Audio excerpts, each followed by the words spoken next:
We'll still wait. Yeah, teacher's there. Hi, everyone. We're still waiting a couple of minutes to let people in. Thanks for coming. It's already a few people. Nice. I believe we are also included now. If that's the case, it would be better if you join through the Zoom session, because it's gonna be highly interactive. I mean, at the beginning, I'm gonna give an introduction, but then later on, I think it profits from being able to chat here within the Zoom session. It's gonna make it much easier. So if you have the option, just come in.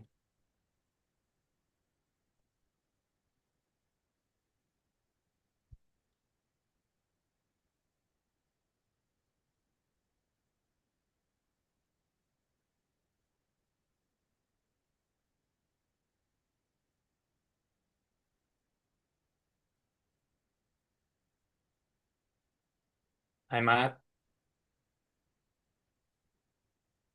Yeah, you're right. All good, all good.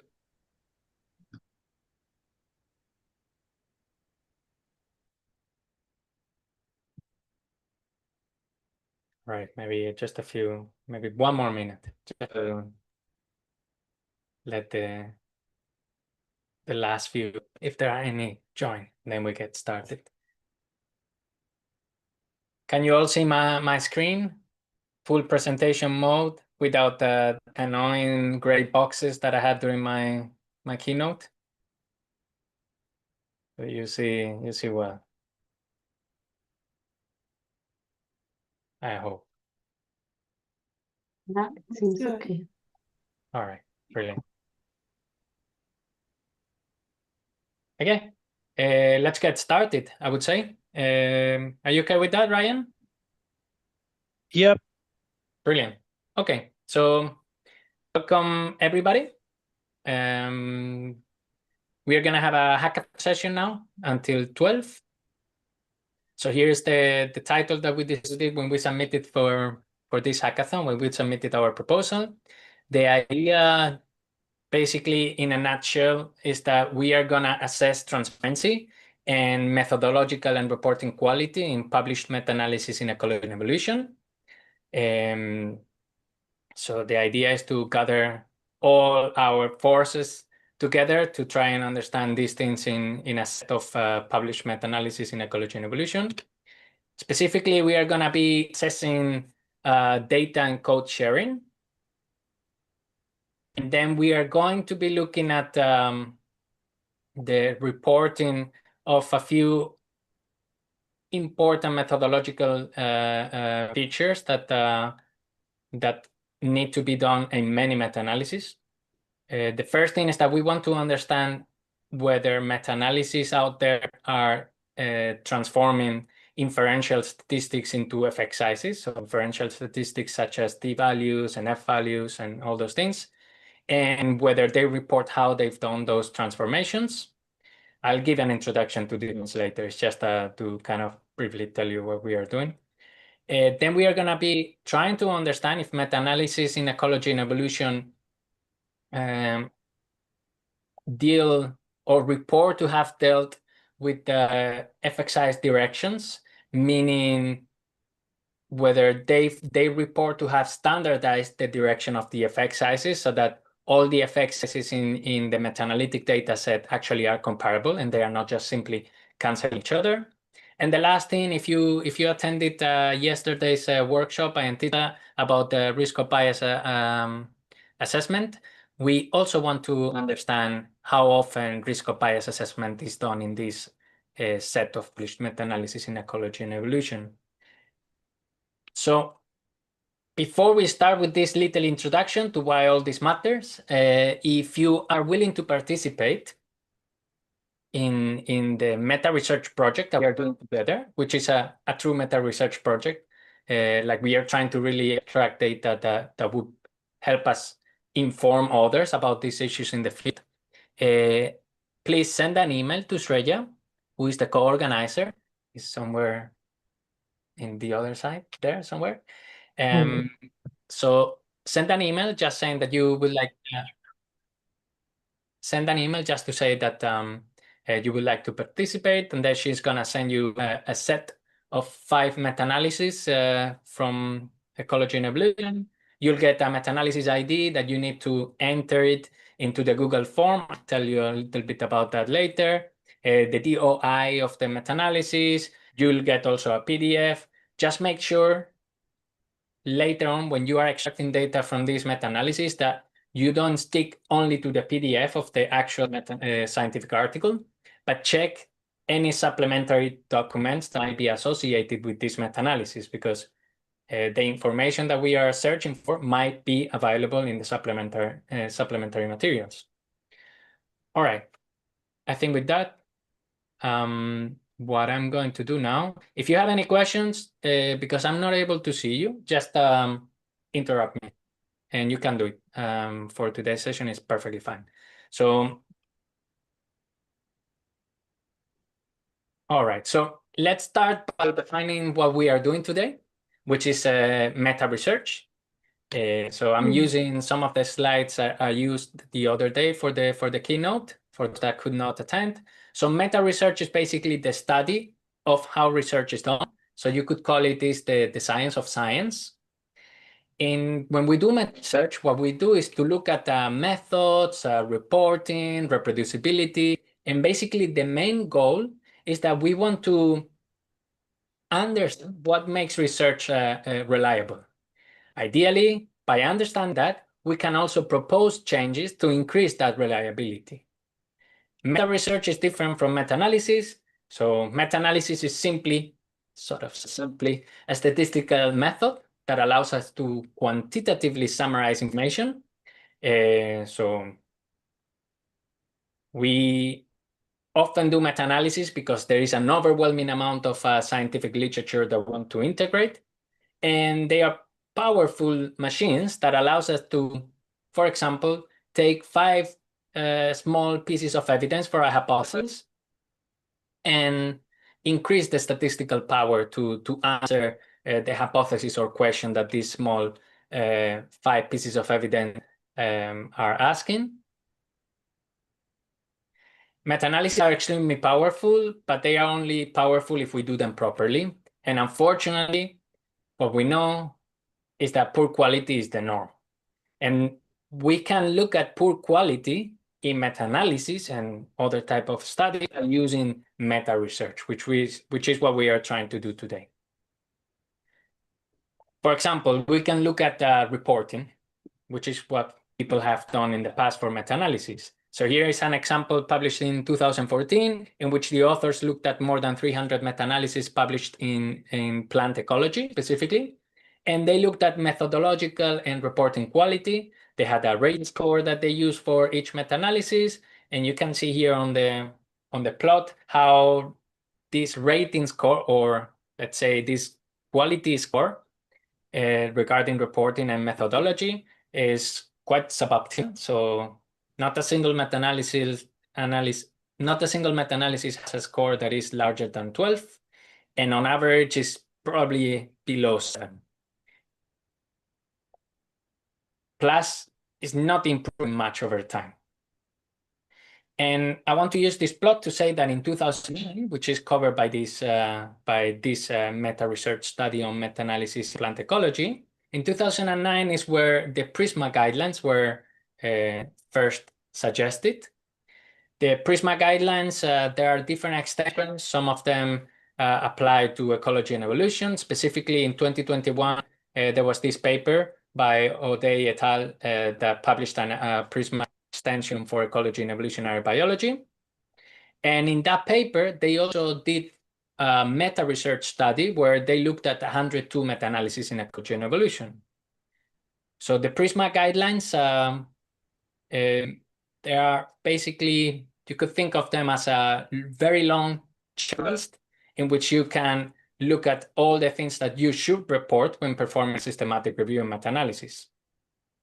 And this checklist can be used to assess published meta-analysis and systematic reviews and estimate the percentage of items that are reported in these meta-analysis and systematic reviews. So they did that. I think Lucia might be here. That's why I underscore her name. And they found out that on average, the score regarding reporting quality was 57%. So out of all the items that you should report with a systematic review, and in this case, meta-analysis in ecology and evolution, the average value was 57%. This value probably rather similar across disciplines. This is something that remains to be tested, but there are some other meta-research studies looking at this average percentage rating score. In health science, there are estimates between 60 and 72%. In psychology, I've seen estimates of 55%, etc. In ecology and evolution, we've done a few of these meta-research studies on meta-analysis, and here is a summary, which is basically a figure from this review of reviews of meta-analysis. So it's kind of a review of reviews, which is starting to be funny, but it's quite useful. So you can see here an overview of all the things they looked at in this review of reviews of meta-analysis. Today, we are going to be focusing on 3 of them, which one has been often looked at in meta-analysis, which is generally data sharing, which we are doing today. But today we want to go a little bit deeper and also look at data sharing, but not only simply data sharing, but raw data sharing, as well as code sharing. So this is something that you can see that was already done in Odia et al. For those 102 meta-analyses, and today we are going to be trying to extend that. In other fields, when they've looked at data sharing, the values can change from one meta-research study to another. So for example, in this one in psychology, where they looked at 100 meta-analyses, data sharing was very common. So 98% of all meta-analyses had published their data, whereas code sharing was pretty much non-existent. In other fields, data sharing might be much, much lower, to the point that in interventions in humans, a recent meta-research study looking at 300 systematic reviews found that only 4% of them actually shared data. I believe code sharing in that subset was, again, almost non-existent. Why does it matter? Why do we need to share, for example, for example, data? Well, first of all, for transparency. But second of all, is because if you don't share your data in a long-term repository, chances are this data is going to get lost, whether you want to believe it or not. So here are estimates of how data gets lost over time. Many reasons for why data gets lost over time if you haven't shared it in a long-term repository, including you've changed or moved houses 2 times and lost some hard drives, computers get stolen, or hard drives get broken. And this has been found consistently.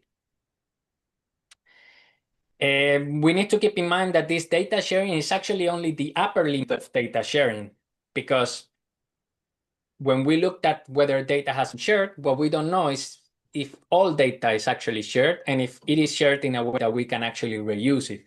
And we have estimates showing that not all the data that is shared is complete. So for example, for that Oda et al. Paper, in which they looked at 102 meta-analyses in ecology and evolution, the original data sharing estimate was that 77% of them had found data.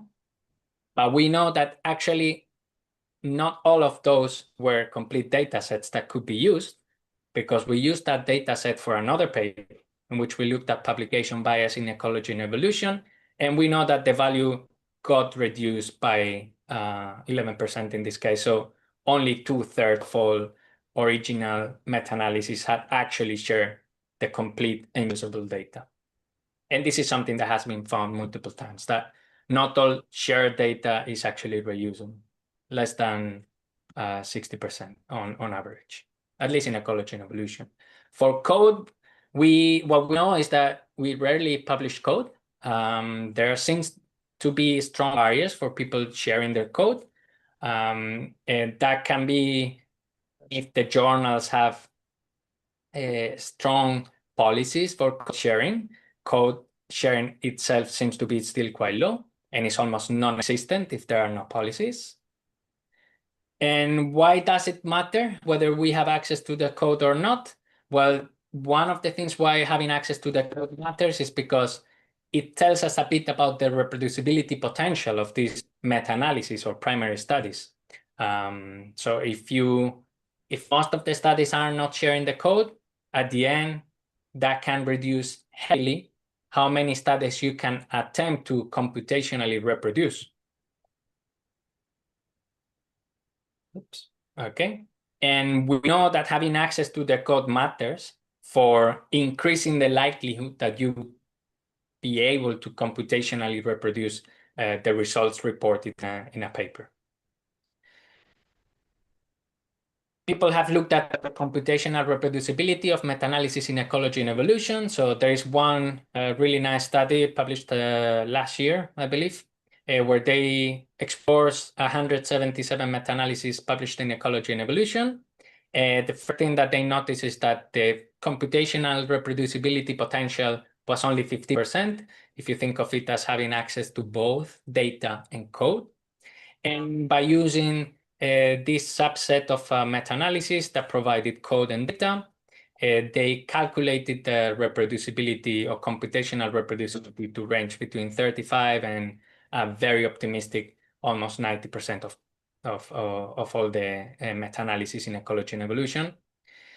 In other fields, they have found similar issues with computational reproducibility. So, for example, in this preprint for psychology, they found that only 75% of all meta-analyses were computationally reproducible. And in this one, also in psychology, they found that 61% of the meta-analyses were computationally reproducible. In this particular study, a lot of the impediments or the barriers for computationally reproducing the meta-analysis had to do with the effect size calculation. So what they did is to take randomly 500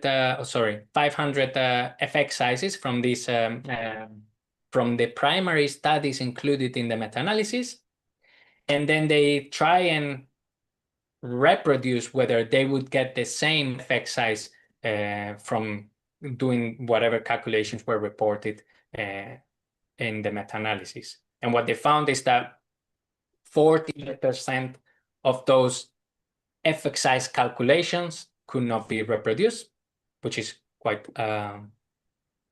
shocking, I would say.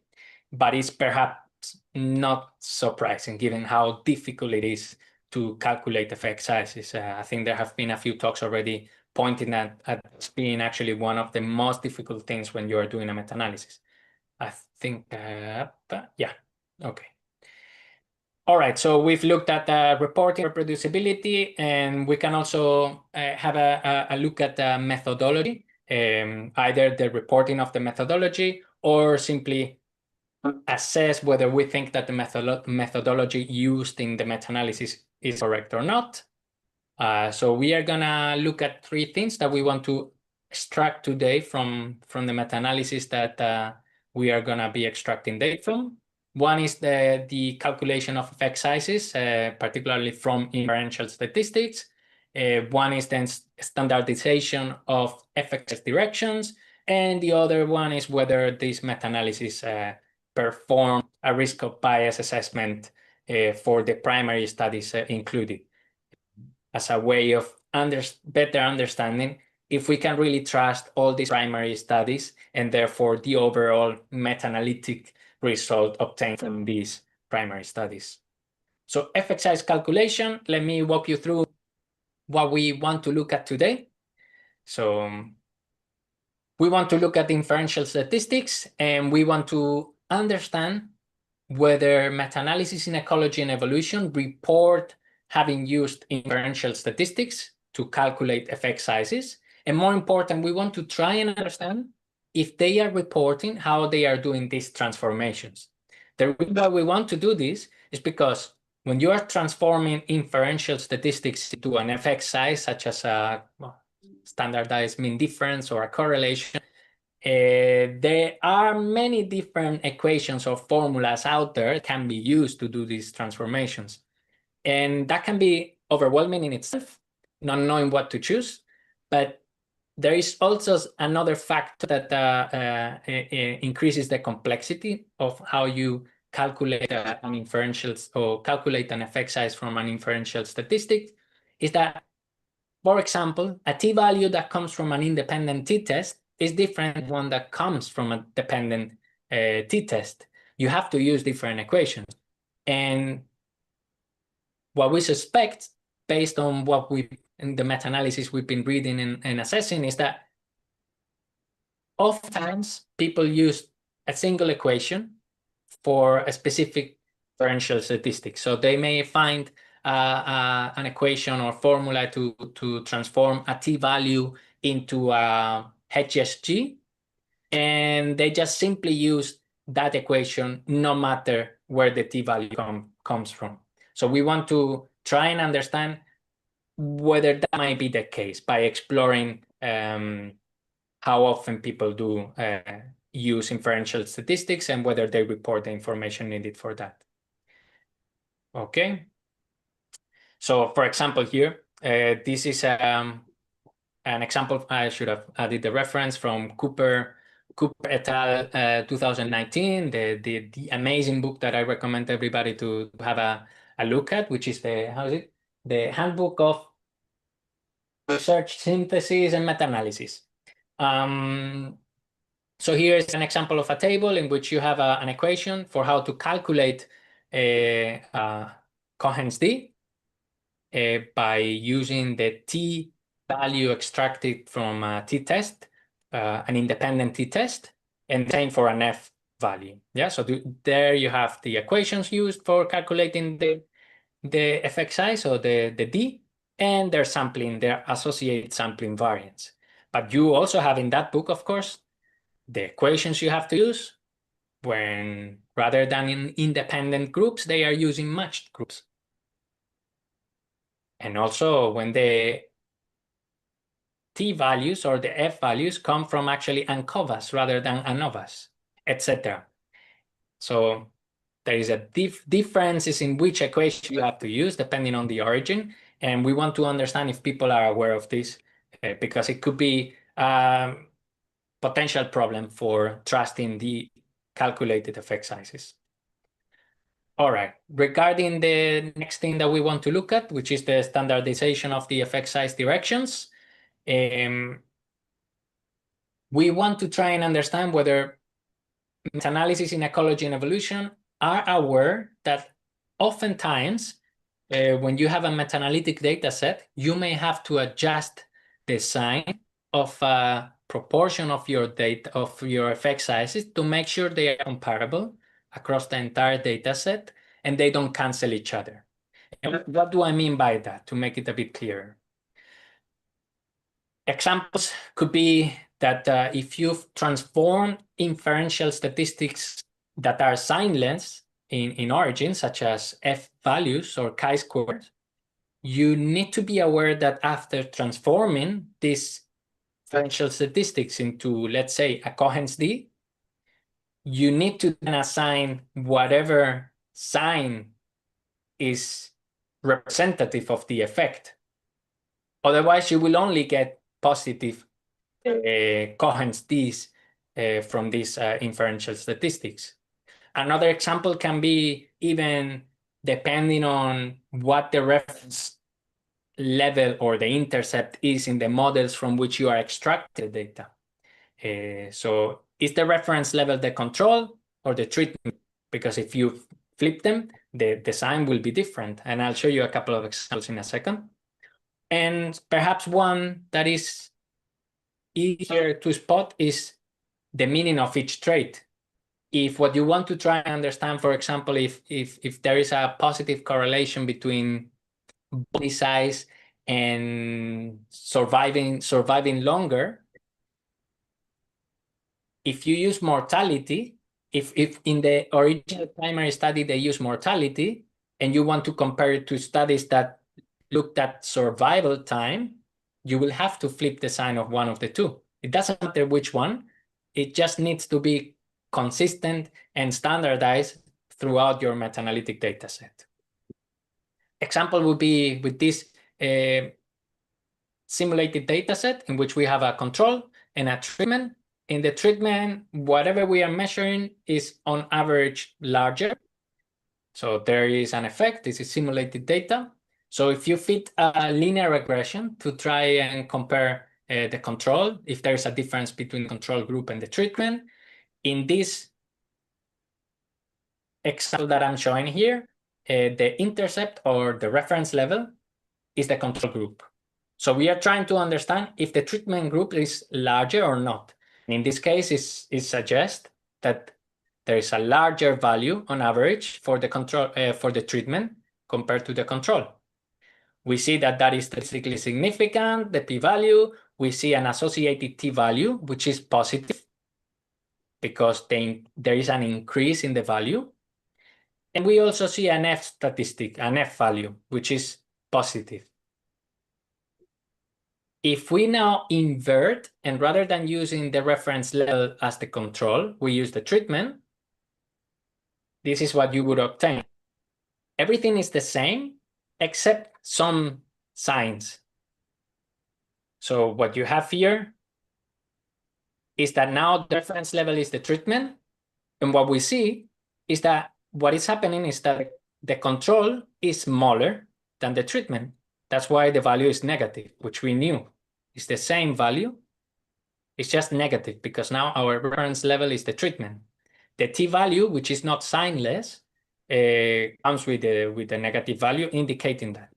But as you can see here, and this is one thing I mentioned before, the F statistic, it's still the same because it doesn't have an associated sign. So if we are extracting data from this figure, from these results, we may need, depending on how we are coding our signs across our entire data set, we need to first take the F statistic, transform it into our effect size of choice, let's say Cohen's d, and then give the effect size this d a sign. In this case, maybe negative if you need to make it comparable across the data set. All right. So what we want to understand is whether meta-analysis in ecology and evolution are reporting, maybe let's not be distracted, are reporting whether they've dealt with effect size directions.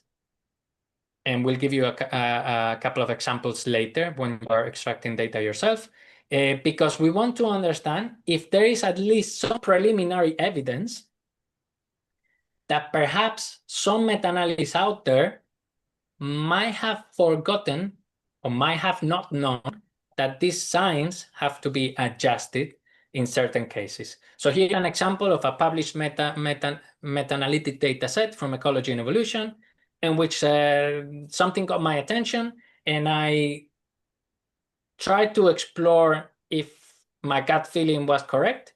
So here I'm simply plotting the effect size of interest in that meta-analysis based on whether they in the origin of this effect size. So what you can see essentially is that for studies that used a chi-square, and that was transformed into an effect size, in this case a correlation, all the effect sizes, all the correlations were positive.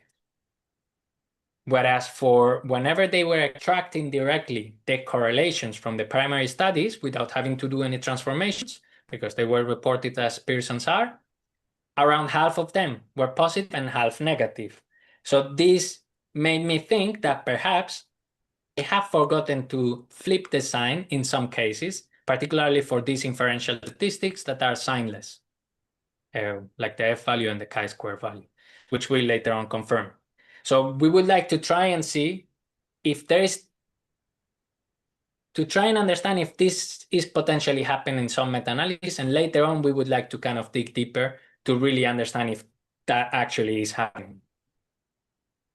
All right, and the last thing we want to look at is risk of bias, whether risk of bias is assessed. We've already mentioned a few times through the conference that this is rarely done in ecology and evolution. Risk of bias, basically, it's about the internal validity of each primary study. So we want to understand if what we are meta-analyzing is actually reliable in itself. Risk of bias assessments are something that is pretty common in medicine. So some estimates suggest that almost any studies, any systematic review and meta-analysis these days in medicine include some sort of risk of bias assessment, whereas in ecology, we are pretty sure that we are rarely doing that in ecology and evolution. So here are the results of a meta-research study looking at 680 systematic reviews, and in a unpublished survey that we did of ecologists and evolutionary biologists that have performed a meta-analysis, the value seems to be actually pretty close, around 4%. So what we want to do also is to try and understand if in the sample we are using today of 73 meta-analysis published in Ecology and Evolution, we are still also on such low values for or percentages. Okay, so let's find out using a set of published meta-analysis. So that's why we're gonna stop talking in 2 minutes and then we can all get started. What we are going to do, we basically are going to use a data set of meta-analysis that was gathered in a very similar way to how this data set used in O'Day et al. Was gathered. So essentially, we did a search for meta-analysis and meta-regressions and only meta-analysis and meta-regressions published between 2016 and 2020 in a very long list of journals in ecology and evolution. So we got in our search, when we did our search, we got 1,131 hits. We randomly selected 300 studies, and then we went through around 100. Actually, I should know the number by heart, but I had forgotten now. And we classified 73 of those 100 to be actually meta-analysis. And this is a list that we are going to be using today. As you can see, this is all meta-analysis, meaning they were published in 2016 and 2020. So this is something we started a couple of years ago. That's why. But we want to kind of finish it up and do then an update on meta-analysis published from 2020 to 2025. We already went through this list and extracted some of these transparency indicators. I'm not going to show you almost any of them, of the ones we did, because I don't want to bias you. I just wanted to share two so that you believe that we actually did that. So these are the results for two of them. These results combine the data set used by O'Day in the Prisma extension level and the 71 in this case journals that we added for that we had extracted data ourselves. So maybe just to tell you that publication bias, despite how important it is for meta-analysis, was only published on average in 61% of all these meta-analyses in ecology and evolution. And heterogeneity was reported in less than 50% of all these meta-analyses in ecology and evolution, which is showing already that we have a lot of room for improvement. But this is not what we are going to focus today. All right. So what we are going to do today, we are going to look at this 73 meta-analysis in ecology and evolution, and we would like to have your help extracting data from them. So as I said at the beginning, in case you missed it, if you want to participate and you haven't yet, please send an email to Shreya. She's going to give you a set of 5 meta-analyses from which you are going to extract the data from. You will receive meta-analysis ID, which is the same name, the same ID used as name for the PDF that you will also receive. And you will importantly receive the DOI of this meta-analysis. I'm saying it's important because you actually should go and check online if the meta-analysis has any supplementary document, because you'll have to go through them in the majority of the cases. Because some of the information we want to extract might be reported there. The Google form that we are going to use for each for extracting data is available in this link. I believe it will be also on the chat, and this QR code if that's of any use. Please use one entry in the Google form per meta-analysis. If you by any chance have finished with the set of 5 meta-analyses you're gonna get assigned and you want to do more, the more the better. We need to, for having an actually proper data set, we need to have assessed each meta-analysis at least twice, because to account for differences between observers, different experiences, and so on. The future avenues. So this is actually data that we want to use to really have an understanding of how we are doing in terms of meta-analysis in ecology and evolution. So this data is real, and we want to use it to show others where we are and how we can improve it. So this is real data, so please treat it as this is proper data that we want to use. And we have some ideas of what we can do later once we finish with this set of meta-analysis published between 2016 and 2020. We would like to establish some relationships between these transparency indicators, for example. We would like to look at temporal trends, for which we will do a similar set of meta-analysis, but published between 2021 and 2025, so that we have a total of 10 years of meta-analysis. We plan to do another hackathon in October as part of the Sortie conference. If you haven't heard of the Society for Open, Reliable, and Transparent Ecology and Evolutionary Biology, check it out. We are doing a lot of cool things, and the conference is going to be awesome. And with that, I believe, hopefully I haven't missed anything. There are lots of instructions in the Google form. So the idea would be now, you start working on this. We stay here to answer any questions. Maybe whenever you start looking at the Google form, let us know immediately if there is something that is unclear, so that we can correct it in case there was something that we can clarify. That's going to be very helpful, so that we are not making your life more difficult. And yeah, I don't know if I'm missing anything. Shreya, you can interrupt me at any time. And with that, I would leave it here, and maybe if you have any questions, just talk to me. That was longer than I wanted for the introduction.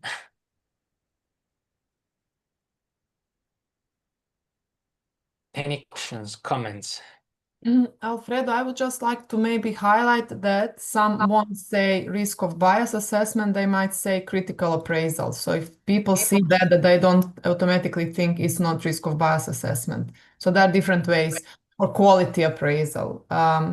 So if you see those terms, it might be still risk of bias assessment. We added in the Google form, that we said also critical appraisal might be used.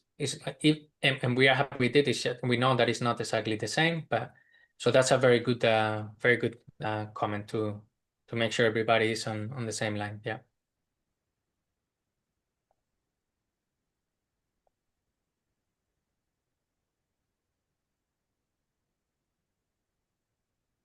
But anyway, I'll stay here. Shreya, have you been sending emails already? Yes, I have been. If someone has sent me an email and hasn't received the data set, just let me know, like here or on the chat or something. Oh, well, I can also see there are quite a few participants now. All right. I will stop sharing my screen. I guess you have the info now, and the link is on the chat, so that I can see all of you, because right now I only see like 3 or 4.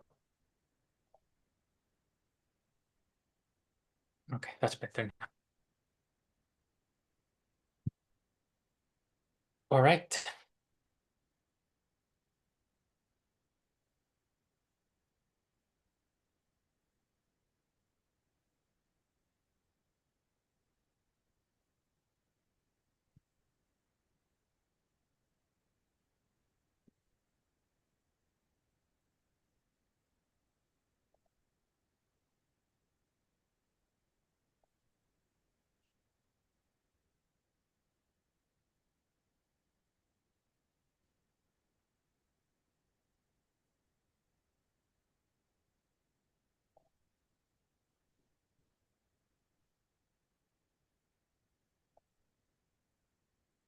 email also in the chat.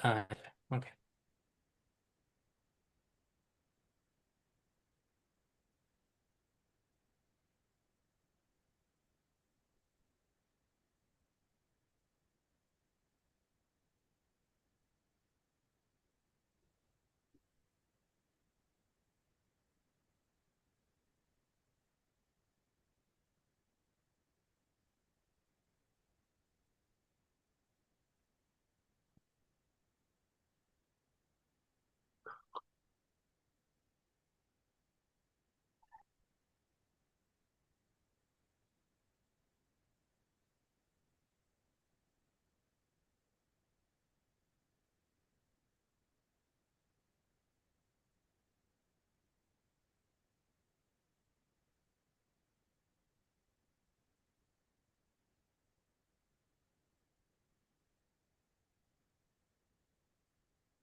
Again, if somebody has a question, just talk so that I don't miss it. I'm gonna switch screens now. Yeah, just go ahead. Eh? Otherwise, in the chat, we'll also be monitoring.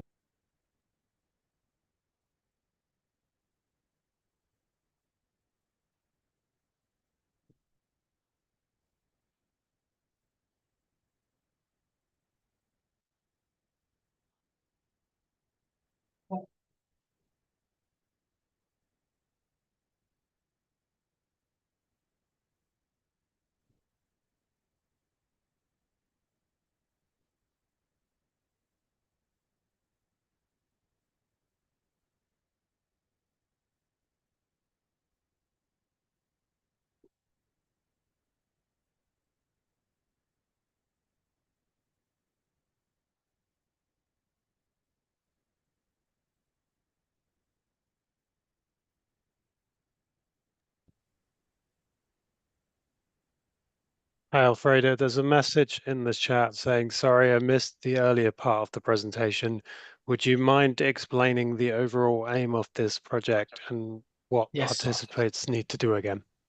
Yes, your phone. I can share basically we are doing a meta research study all of us together. We are looking at a data set of 73 meta-analyses in ecology and evolution, and we are trying to extract 5 components of transparency, methodology, and reporting quality. If you want to participate, you have to send an email to Shreya. I'm sharing. Yafag has already sent me an email. That's Okay, great. brilliant. So then there is a Google form we've created, which basically walk you through the questions that we want to extract data from, which is data sharing, code sharing, and then whether the studies, the meta-analysis have performed risk of bias assessments, and 2 more things, where they've transformed inferential statistics into effect sizes, whether they've accounted or consider the need for adjusting the effect size directions to make them comparable across the data set. So if you've received your set from Shreya, I think the best would be if you jump into the Google Forms and then see if everything is clear there. And for everybody, if you find something that is not clear, probably is because it's not clear from our side. So let us know so that we can fix it.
Alfredo? Yeah. Oh, sorry. I muted that. I muted the Zoom. I mean, I cannot hear you. Just a second. I noticed that if authors have not, for example, I have a paper as such, they did not use inferential statistics, but your possible answers in the Google Forms don't allow for this option, if you see what I mean. So there should just be an NA added. I will put it as a comment, but maybe you can also just add it to the Google Forms. Because I get Can you repeat it again so that I fully understand it? Yes, so this is the where is it? Just a second, I'm slow. Okay, it's open here. This is, I think, the third section. The direction of the summary, not summary statistics, but about inferential statistics. So, for example, they don't report using inferential statistics, but then later questions. For example, if you don't have to answer them, I see. Yeah, they are not required. Okay, yeah. Okay, but maybe it would be better to just have an option NA then.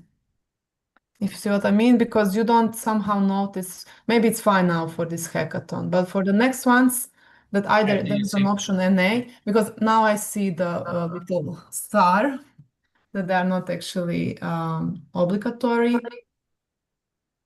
But okay, so that was my only comment. Okay. Maybe one clarification actually regarding this the deduction of the effect sizes. So somebody asked me, and then I saw also one of the responses already. The question is, if you calculate your effect size directly from comparing means, you still need to think about the signs, because there are some times in which you have to make some moves to make sure that the signs are comparable. So for example, if you are comparing means, it could be that not all traits that are being meta-analyzed mean the same. So you might still have a value for the control versus the treatment, and you are interested in knowing whether size and living longer are positively correlated. But in some studies, they may be measuring survival time, for example, and in others, they are actually measuring mortality. So if you want to make those comparable, you still need to design of one of them at the end. Another scenario would be if, imagine they are testing and they are doing an experiment in which they can either enlarge the trait, let's say they put longer feathers, and they want to test the effect of that. And in some other experiments, maybe they are reducing the trait.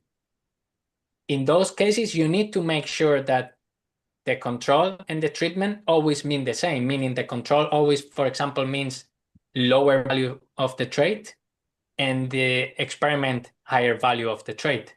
Otherwise, you would have that in one experiment, the control, the treatment is increasing the trait, and in another experiment, you have a reduction in the trait and cancel each other again. I don't know if that, I always find this difficult to explain because it's not that easy. And there are some complicated cases that, yeah, are tricky. So is that clear?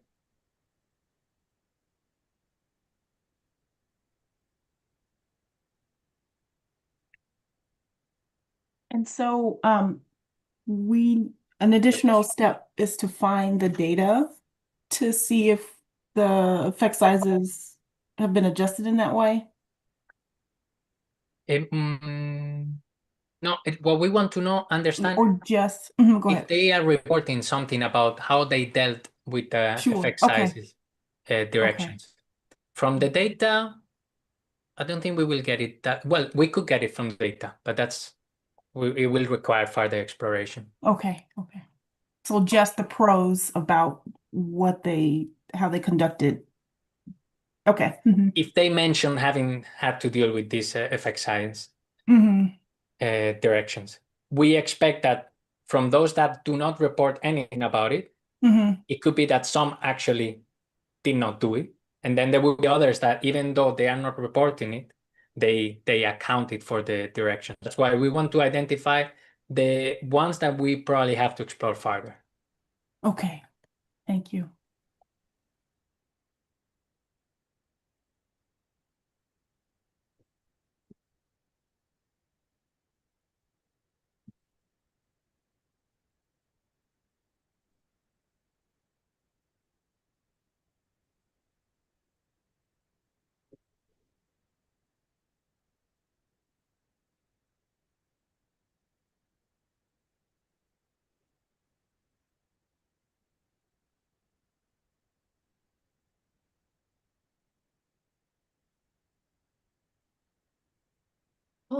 Alfredo, I also think that all the sections should have a comment option at the end, because first two or three do, but the last two don't, and I did have comments.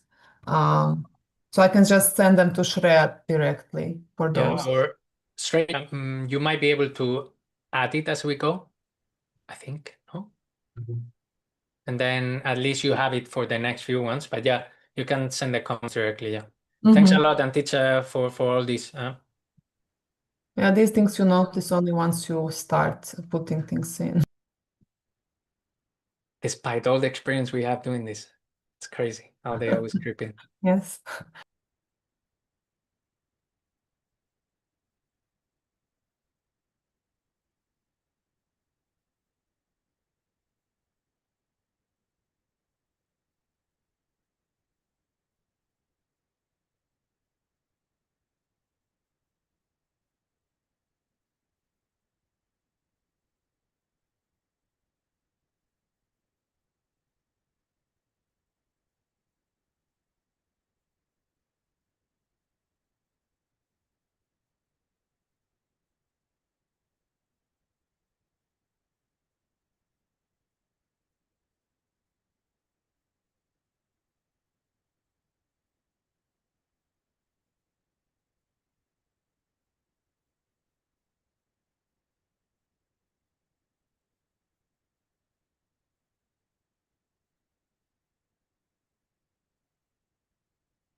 Alfredo, so now I have added the comments to the other questions as well. Could you once check? You can see, or anyone else can check.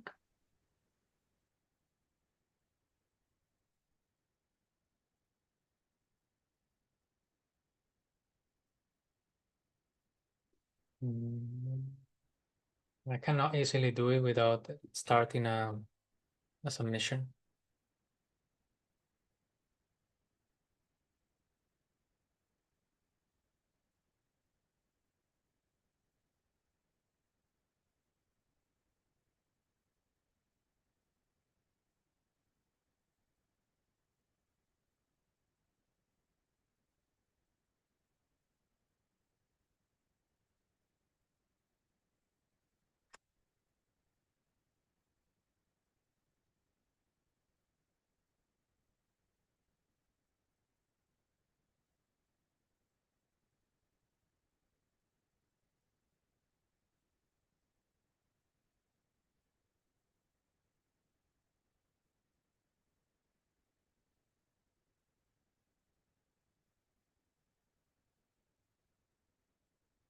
I don't see it.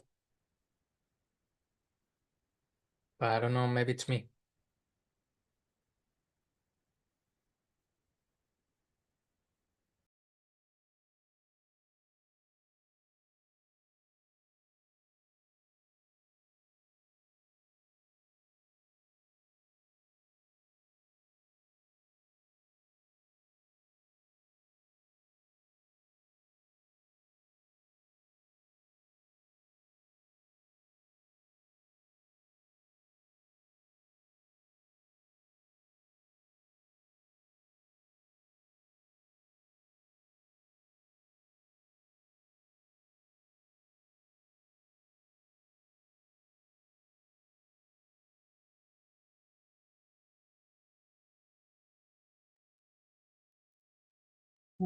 Okay, I checked it and I could see comment option at the bottom of every section.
So I think from what I'm getting with questions and so on the DMs, it is the sign, the question about the effect sign that is the most difficult one.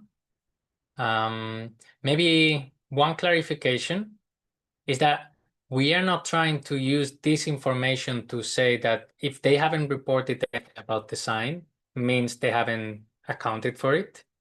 What we want to try and understand is which meta-analysis haven't reported anything for us to later on really check if they may have forgotten to assign the signs or the directions.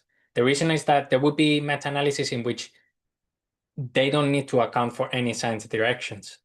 So it's normal that they don't report it.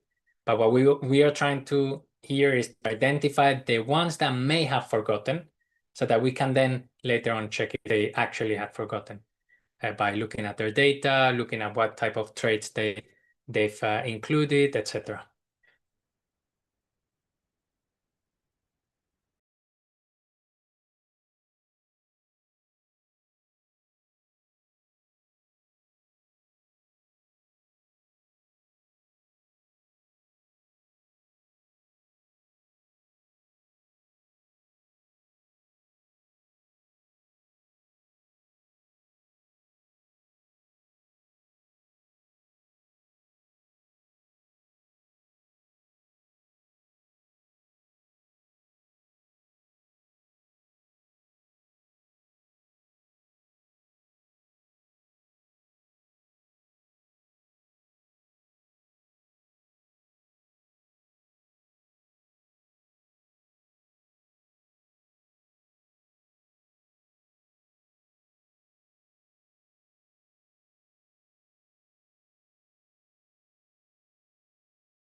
So maybe let's do 7 or 8 minutes more, and then we can maybe check at least some of the results. And mostly, I would like to hear your opinions about all these things, what you found difficult and what you think it could be improved.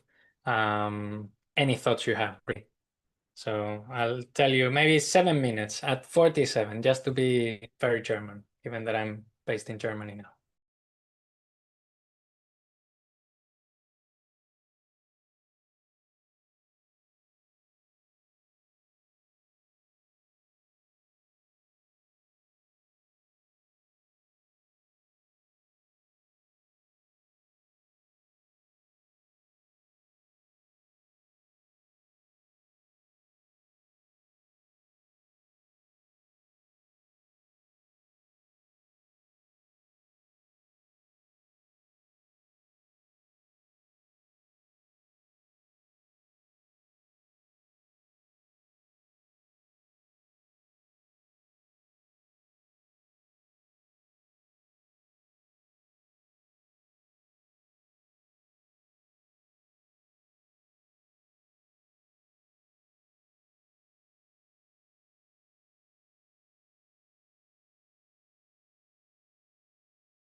1 minute.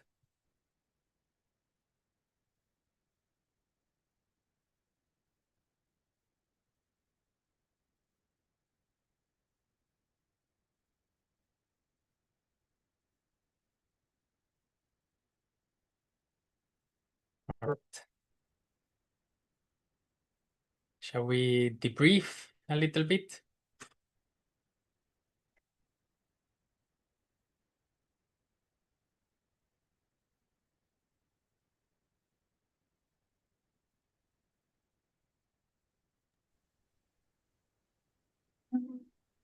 Are you looking for comments?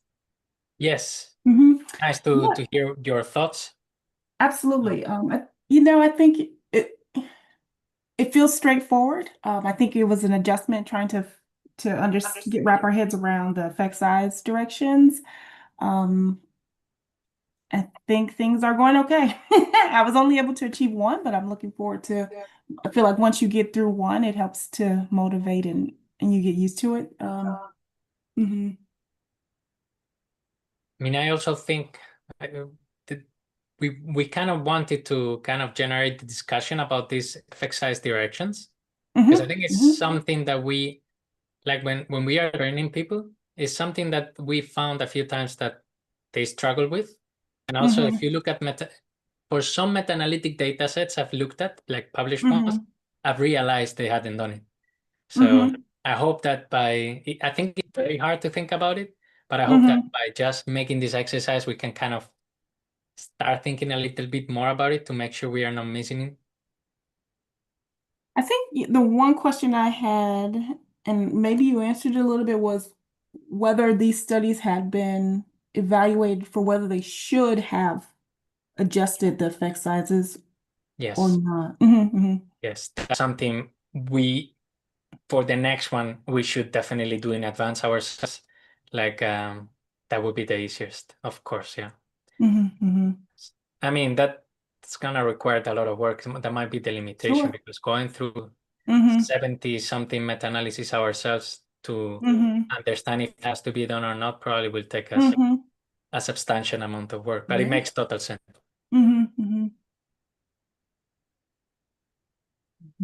Maybe I can share with you. So I can see that there are 22 responses, which is amazing, by the way.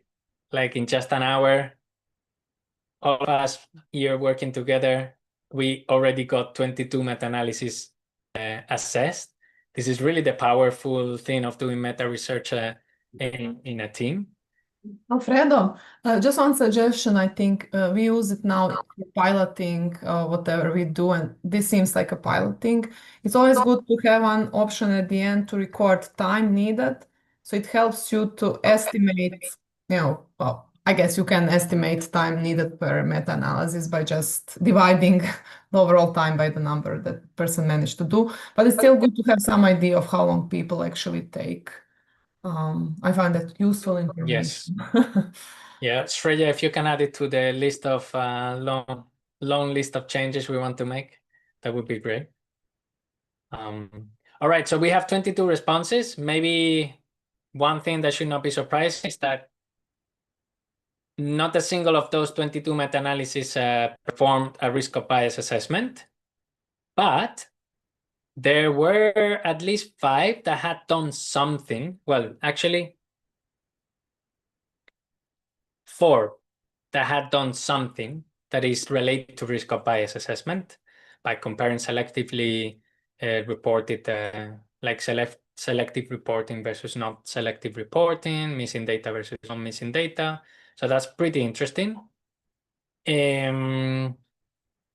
Code sharing seems to be pretty low in this sample too, so it's 13%. Despite that, data sharing is quite good, actually, is 61%. So that's quite nice.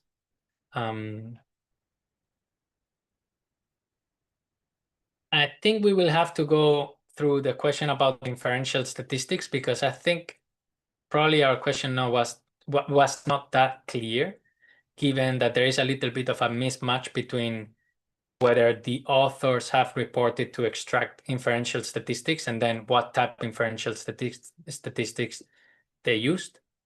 There seemed to be a little bit of a misunderstanding there, so we'll have to go through it.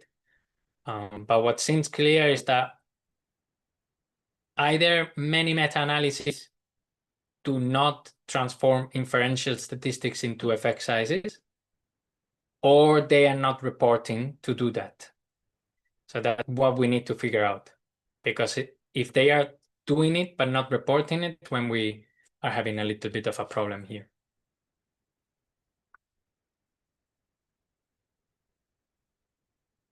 And the direction is also something we have to look at. Yeah, this is something we learned a lot, actually. So that there are some clear cases in which assigning the direction of these exercises is not necessary. So we should make it clear or simply select the meta-analysis we want you to look at regarding this direction of effect sizes. Those are the highlights, I would say. Any more comments? Yes, Lucia, please. Yeah, it's very cool. Yeah, it's quite well designed. My suggestion is the question for sharing process data. You have example of several things, but it's likely to be partially fulfilled. So I wasn't sure if it should be yes and no, if they actually provide most of the coded moderators, but not effect sizes for all studies. Is it yes or no? So can you just split it into two questions? One is actual specifically for effect sizes, and the other one for moderators, at least most of them. Yes. I mean, we should have made it clear that what we meant was effect sizes only, because we understand that looking at the moderators would take much longer. So we want to keep it simple. I think it's quite often they have table of kind of study characteristics which cover most of the moderators actually, but they don't have effect sizes, which is lower level. Yes, so you can have both. It's just separate questions. Yes. Yeah, this is a very good point. Yes, I agree. I mean, one of the reasons that we wanted to know if they've reported the effect sizes and then also the real data, because we want to double check it. We want to have the potential of double checking that. Yeah, so you just need to explicitly ask about effect sizes for all data points, basically. Yeah, very good point. Yes, yes, indeed. Shreya, you are taking the notes, yeah? Thank you.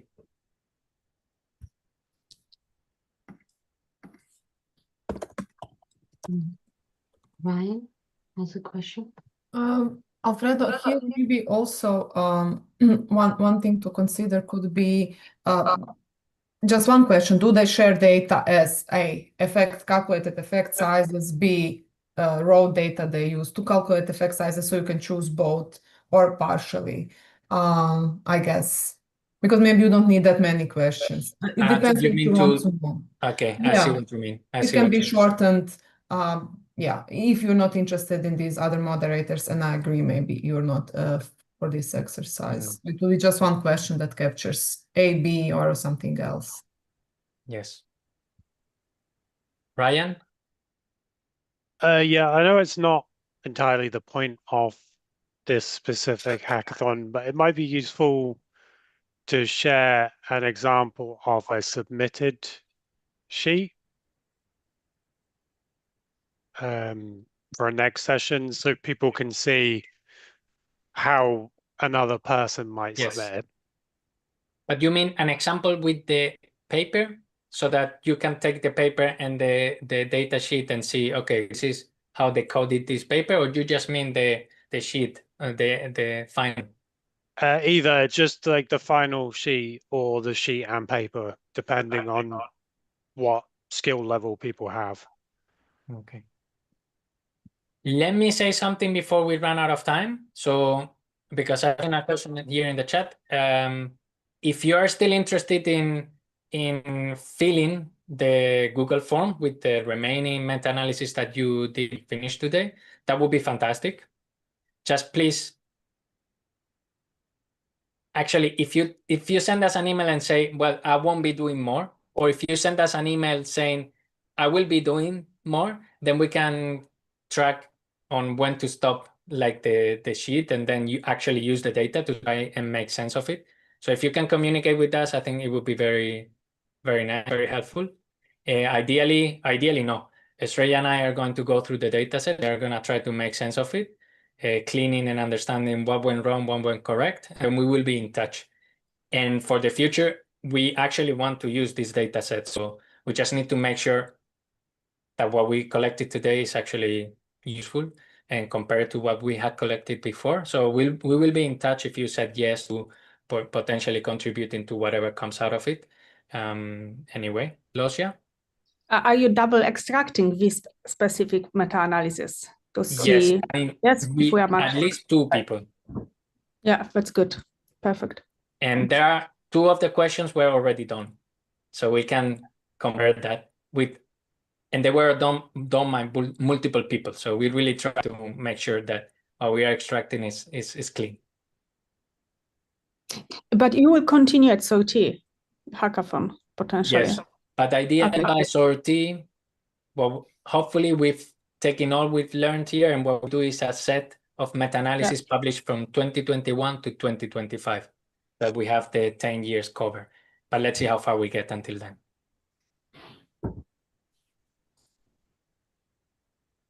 Am I missing something? The calibration exercise, I think that might be tricky to do in a session, although I agree it would be very nice. So it's easier to rely on having multiple extractions for each meta-analysis, and then us going through and making the final decisions whenever there are conflicting extractions from the same meta-analysis. But certainly something to think about. But maybe it's not possible for like an hour and a half hackathon. But it's a very good suggestion. And maybe you could also have something like a confidence in my answer for at least some of these questions that seem a bit more difficult to, obviously confidence depends on your own assessment of yourself, but maybe it gives you some indication. Yes, now I can 100% say I'm really sure this is it, but or I'm not so sure.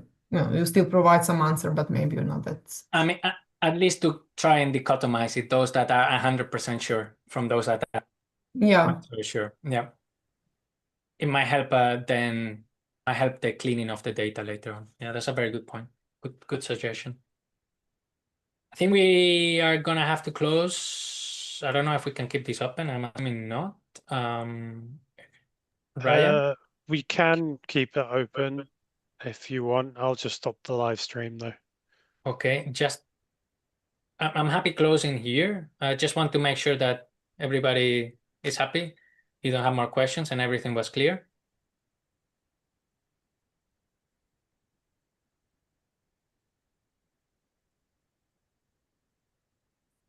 All right, we'll be in touch with those that said yes and give you an update.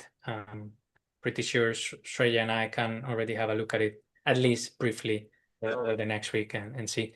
Please, the more you do, the better. So if you feel like motivated and you want to keep the momentum going, and that's super helpful. And other than that, we stay in touch and enjoy the rest of the conference. Ciao, ciao. Thank you, everyone. Ciao. Thank you. Bye, thanks.